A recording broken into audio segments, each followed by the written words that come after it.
Welcome back दोस्तों। आज मैं आपके सामने रिसेंटली हिंदी लैंग्वेज में रिलीज हुई तब्बई नाम की एक मूवी को लेकर आया हूँ। एक्चुअली ये एक हॉरर फैंटेसी टाइप की मूवी है। मूवी का मैसेज बहुत ही अच्छा लगा कि दारू और जुआ दरिद्रता को न्योता देती है। इसका बेस्ट एग्जाम्पल है यही मूवी। थोड़ा पुराने जमाने की टाइप की मूवी है ये। आप लोग वीडियो को पूरा देखना जरूर। तो अब चलिए फटाफट से वीडियो को स्टार्ट कर लेते हैं। उससे पहले लुटा दो प्यार, फॉलो ऑन इंस्टाग्राम। कहानी की शुरुआत में ही गांव के एक वाइफ एंड हस्बैंड पूरन लाल और पूर्ति देवी के घर पर आते हैं। वो बंदा कहने लगता है कि पूरन लाल जी, आप जानते हैं ना कि मैंने एक नया मकान बनवाया है, कल उसका गृह प्रवेश है और मैं ये चाहता हूँ कि पहले अक्षिता के कदम मेरे घर में दाखिल हो। मतलब पूरन लाल और पूर्ति देवी की छोटी बेटी का नाम ही होता है अक्षता। गांव वाले इस बच्ची को लक्ष्मी का रूप मानते रहते हैं। इनकी बड़ी बेटी का नाम होता है दक्षता। वो वाइफ एंड हस्बैंड कहने लगते हैं कि भाई साहब, आप उस दक्षता को मत लाना। मतलब वो दक्षता थोड़ा मनहूस मानी जाती है। पूरन लाल और पूर्ति दक्षता को बाहर भी नहीं भेजते। खैर दूसरे दिन पूरन लाल और पूर्ति देवी अक्षता को उस बंदे के घर पर ले जाकर गृह प्रवेश करवाने लगते हैं। घर के अंदर दक्षता अकेली बैठी होती है। यही बात को सोचकर अफसोस करने लगती है कि सारे लोग अक्षता से ही प्यार करते हैं, मुझसे कोई भी प्यार नहीं करता।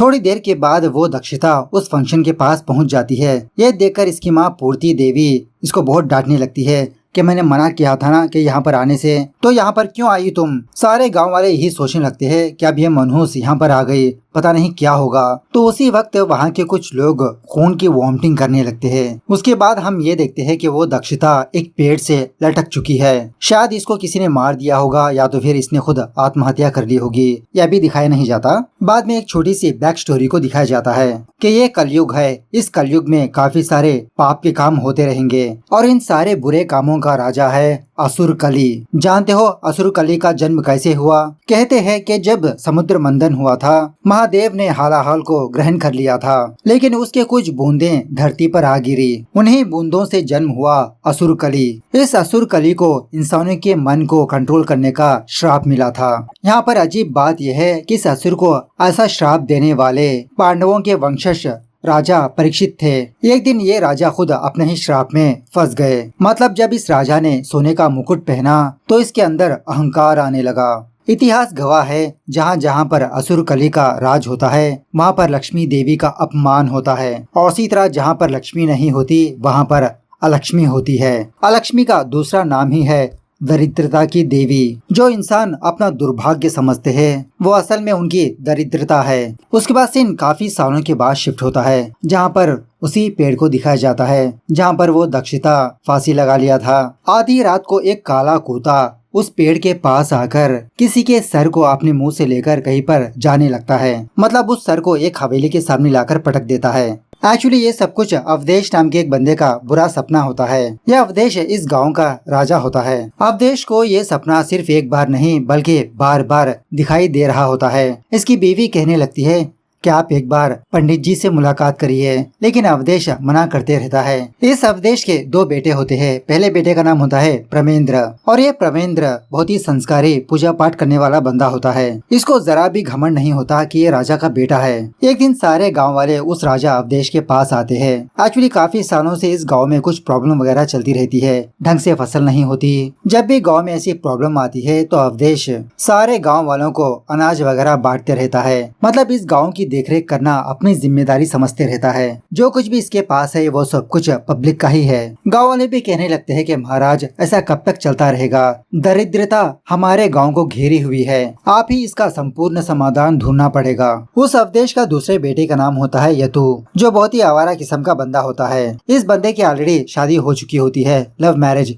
इसकी वाइफ का नाम होता है रुक्मणी। रात होने के बाद सारे लोग डिनर के लिए बैठते हैं और ये यतु अपने फादर से बहुत ही गुस्सा होता है, क्योंकि इसका फादर सारे पैसे और अनाज को गांव वालों में बांट रहा है। अगर ऐसा ही करता रहेगा तो हमारे लिए कुछ भी नहीं बचेगा। यतु के माँ बाप यतु को हमेशा यही बात समझाते रहते हैं कि गांव की देखरेख करना गांव की जिम्मेदारी हमारे सर पर है, हमें उसको अच्छी तरह से निभाना होगा। यतु भी कहने लगता है कि गांव वालों को देने के लिए इनके पास सब कुछ है, लेकिन मेरे बिजनेस में इन्वेस्ट करने के लिए इनके पास पैसे ही नहीं। उसी वक्त गाँव का एक बंदा रोते हुए अवधेश के पास आता है। कहने लगता है कि महाराज, मेरी माँ की तबीयत बहुत ही बिगड़ चुकी है, काफी सारे वैद्यों को दिखाया लेकिन मेरी माँ ठीक ही नहीं हुई। अवधेश अपने बड़े बेटे प्रमेंद्र को बुलाकर कहने लगता है कि तुम इसकी माँ को लेकर शहर पर जाओ, वहाँ हॉस्पिटल में इसकी माँ का इलाज करवाओ, और हाँ प्रमेंद्र उस रास्ते से मत जाना। सो प्रमेंद्र अपनी जीप लेकर उस बंदे और उसकी माँ को शहर ले जाने लगता है। अब उस टाइम जोरदार बारिश हो रही होती है। इसी बारिश की वजह से पेड़ गिरकर एक रास्ता ब्लॉक हो जाता है। ऑलरेडी कुछ गाँव वाले इस पेड़ को काटते रहते हैं, लेकिन प्रमेंद्र के पास इतना टाइम नहीं होता, तो वो दूसरे रास्ते से जाने लगता है। उसी रास्ते पर वो पेड़ पड़ता है। मूवी के स्टार्टिंग में दक्षा ने आत्महत्या कर लिया था ना, फांसी लगाकर। एक्चुअली गांव का कोई भी बंदा इस रास्ते से नहीं जाता, इस प्लेस को ही अपवित्र मानते हैं। खैर जब प्रमेंद्र जा रहा होता है तो सडनली इसकी गाड़ी रुक जाती है, मतलब किसी गड्ढे में अटक जाती है। प्रमेंद्र गाड़ी को बाहर निकालने की बहुत कोशिश करते रहता है। इसी दरमियान में उस बंदे की माँ की मौत हो जाती है। ये चीज देखकर प्रमेंद्र भी बहुत अफसोस करने लगता है कि उस बंदे की माँ को ये बचा नहीं पाया। दूसरे दिन अवधेश पंडित जी के पास जाकर अपने गांव के प्रॉब्लम का हल पूछने लगता है। वो पंडित जी कहने लगता है कि तुम्हारे गांव में जो कुछ भी समस्या है वो सब कुछ तुम्हारे बाप दादाओं का कर्म है। हम लोग यही समझते हैं कि हमारे पूर्वजों से उनकी विरासत ही हमें मिलती है, लेकिन उनके पाप पुण्य भी हमको मिलते हैं। मेरे पिताजी ने आपके पिताजी को 50 साल पहले ही इसका हल बता दिया था, लेकिन आपके पिताजी उस चीज को ढंग से निभा नहीं पाए। लेकिन महाराज आप कर सकते हो, वो जो पीपल का पेड़ है ना, आप उसकी पूजा करिए। जब सारे गांव वाले भी उस पेड़ की पूजा करेंगे, उसके बाद मैं आपको एक और काम बोलूंगा। वो काम पूरा होने के बाद आपके गांव से दरिद्रता पूरी तरह से खत्म हो जाएगी। उसके बाद सीन कुछ सालों के बाद शिफ्ट होता है। वो राजा अवधेश अपने गाँव में एक हॉस्पिटल बनवाता है और सारे गांव वालों के लिए इस हॉस्पिटल में फ्री का भी इलाज होते रहता है। कोई भी डॉक्टर गांव वालों से एक भी पैसा नहीं लेगा। और इसी तरह अवधेश ने उस पेड़ के पास नई हवेली भी बनवा चुका होता है, ताकि लोग इस जगह पर आते जाते रहे। अवधेश का ये काम इसके छोटे बेटे यतु को बिल्कुल भी पसंद नहीं आता। अपने भाई से कहने लगता है कि अगर यही पैसा किसी बिजनेस में लगा देते तो पैसा दुगना हो चुका होता। उसी रात वो यतु अपने तालाब के पास दारू पीते हुए स्नान करते रहता है। तभी इसको ऐसा लगता है कि कोई इसको पानी के अंदर खींच रहा है। उसी तरह इसको कुछ अजीब के विजन्स भी नजर आने लगते हैं। डर के मारे वो यतु फटाफट से पानी से बाहर निकल जाता है। दूसरे दिन इनकी नई हवेली का गृह प्रवेश का फंक्शन चलने लगता है, वही उसी पेड़ के पास। गांव का कोई भी बंदा इस हवेली के अंदर नहीं आता। सारे लोग यही समझने लगते हैं कि ये महाराजा सटिया गए हैं, लेकिन कुछ लोग ये भी कहने लगते हैं कि महाराज जो भी करते हैं गांव की भलाई के लिए ही करते हैं। वो ये तो इस पूजा में शामिल नहीं होता।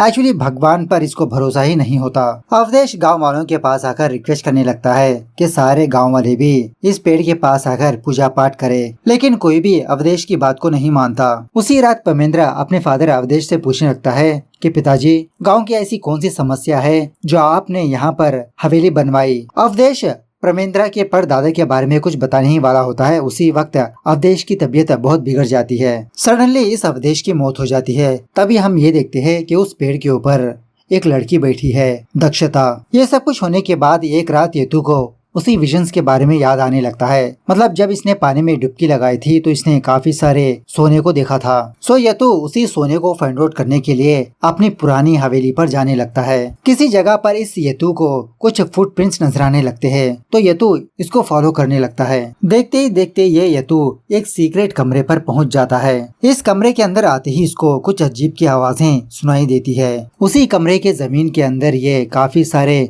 सोने जेवरात को देखता है। इतना सारा सोना देखकर ये यतु बहुत खुश होने लगता है कि अब ये सारी संपत्ति मेरी। उसके बाद जब ये यतु वापस अपने हवेली पर आता है तो इसके पीछे पीछे वो दक्षता भी आने लगती है, लेकिन हवेली के अंदर एंटर हो नहीं पाती क्योंकि दरवाजे के पास नींबू मिर्ची टंगी होती है। ये दक्षता अंदर तो एंटर नहीं हो पाती, लेकिन वो नींबू मिर्च को तोड़कर खाकर वहाँ से चली जाती है। उसके बाद जो सपना अवधेश को नजर आया करता था, अब वही सपना प्रमेंद्र को नजर आते रहता है। ऐसा सपना देखकर प्रमेंद्र शॉक में रह जाता है। यही बात अपनी माँ को आकर बताने लगता है। इसकी माँ कहने लगती है कि प्रमेंद्र अब तुमको ही तुम्हारे पिताजी के अधूरे काम पूरे करने होंगे। प्रमेंद्र कहने लगता है कि उस दिन पिताजी हमारे पूर्वजों के बारे में कुछ बता रहे थे। आखिरकार हमारे पूर्वजों ने ऐसी क्या गलती की माँ। इसकी माँ कहने लगती है कि तुम्हारे दादाजी चौथे भाई थे। अपने तीनों भाइयों का सर्वनाश उन्होंने अपने आँखों से देखा था। उन्होंने श्रापित धन को अपनाया था, जिसकी वजह से दरिद्रता उन तीनों को खा गई। हमारी पुरानी हवेली में अभी भी वो खजाना छुपा है। तुम्हारे दादाजी ने उस कमरे को हमेशा के लिए बंद करवा दिया। खैर दूसरे दिन कुछ गांव वाले एक चोर को पकड़ लेते हैं। वो कुछ अनाज वगैरह चुरा रहा था। तो ये तो उस बंदे के पास जाकर बहुत मारने पीटने लगता है। लेकिन तभी यहाँ पर प्रमेंद्र आता है। वो बंदा अपनी प्रॉब्लम बताने लगता है कि ये बंदा 3 दिनों से खाना नहीं खाया और उसी तरह से जो बड़े महाराजा काम किया करते थे अनाज बांटने का काम, वो 3 महीनों से नहीं हुआ। तो ये सुनने के बाद प्रमेंद्र उस चोर को माफ करके सारे गाँव वालों को अनाज बांटने लगता है।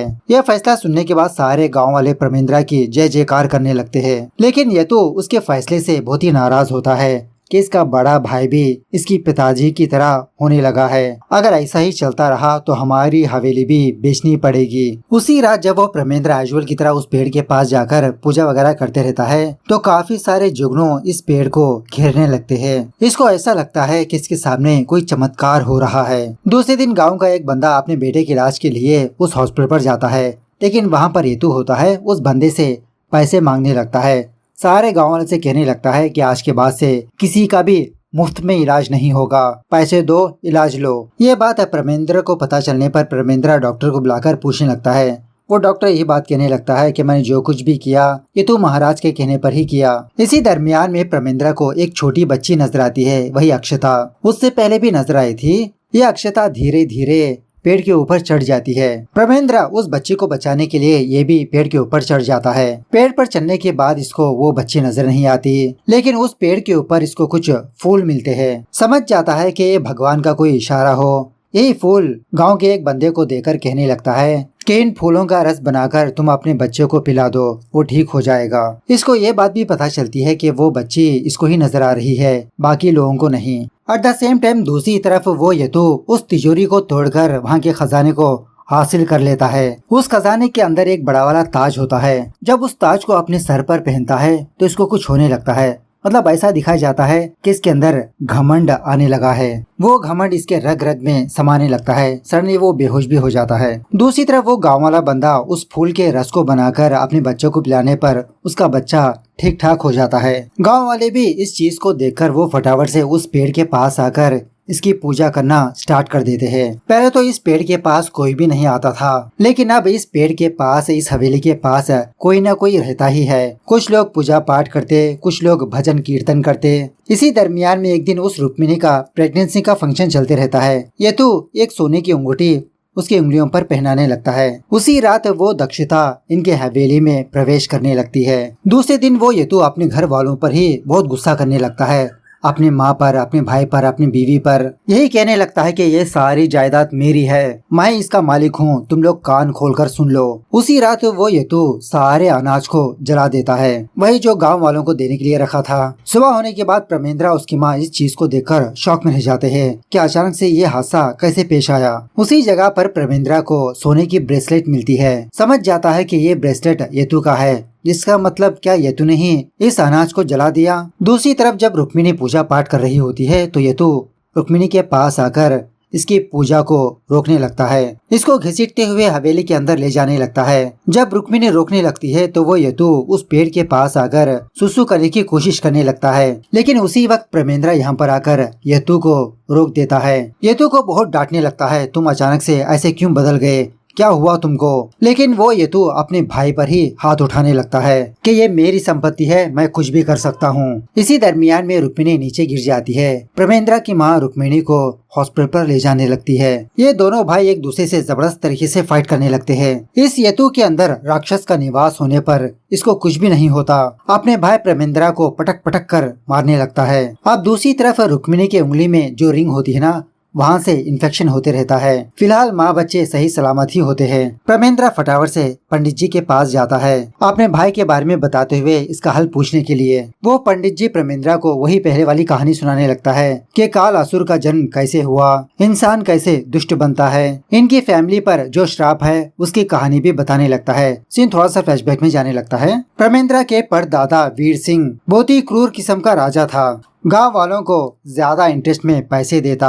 अगर गांव वाले अपना पैसा चुका नहीं पाए तो उनकी जमीन हड़प लेता, और इसी तरह जो भी गांव की लड़की इसको पसंद आती उसके साथ वो एंजॉय करने लगता। स्पेशली कुछ चोरों को हायर करके गांव वालों का सोना भी चोरी किया करता था। उस सारे सोने को एक बड़े से तिजोरी में छुपा कर रखता था। गाँव वालों को ज्यादा नॉलेज ना हो इसीलिए गाँव वालों को दारू देता, जुआ खेलने के लिए कुछ पैसे भी देता। ये सारी चीजें असुरों के काम है। अब उसी गांव में एक कपुल भी रहते थे, वही पूरनलाल और पूर्ति देवी। इनकी 2 संतान हुई। पहली बेटी का नाम दक्षिता, जो मनहूस मानी जाती थी। अब ये पूरनलाल भी दारू पीता, जुआ भी खेलता था। हमेशा इनके घर में कुछ न कुछ प्रॉब्लम्स चलते थे। एक दिन पूरनलाल और पूर्ति देवी एक पंडित जी के पास गए। वो पंडित जी समझाने लगता है कि तुम्हारे घर में तुम्हारे ही कर्मों का फल है, तुम्हारे घर में अलक्ष्मी का निवास है। ये दक्षिता ऐसे ही एक बुरे नक्षत्र में पैदा हुई। गाइड करने लगता है कि आप दोनों दोबारा अच्छे समय पर कोशिश करिए, शायद आपके घर में लक्ष्मी आ जाए। तो सच में कुछ सालों के बाद इनके घर में वही अक्षिता पैदा हुई। उसी रात पूरनलाल का भाग्य भी खुल गया। अपने घर के पास जब खुदाई कर रहा होता है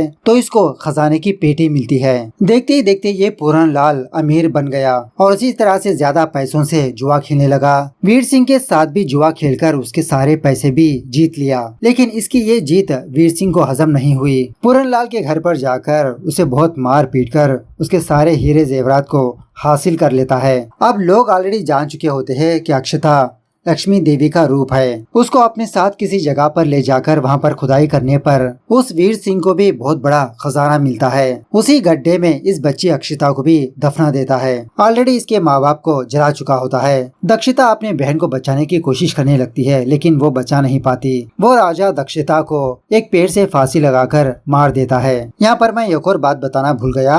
अक्षिता पैदा होने के बाद पूर्ति देवी ने भैरव बाबा के मंदिर पर जाकर एक वचन लिया होता है, इनकी फैमिली में से जो कोई भी बंदा मर जाएगा तो उनकी राख भैरव बाबा को समर्पित करेगी। प्रेजेंट डे पर वो यतु उस पेड़ को काट देता है। दूसरी तरफ इसकी बीवी रुक्मिणी बच्चे को जन्म देने की कोशिश करती रहती है। थोड़ी देर के बाद रुक्मिणी एक मरे हुए अजीब के बच्चे को जन्म देती है।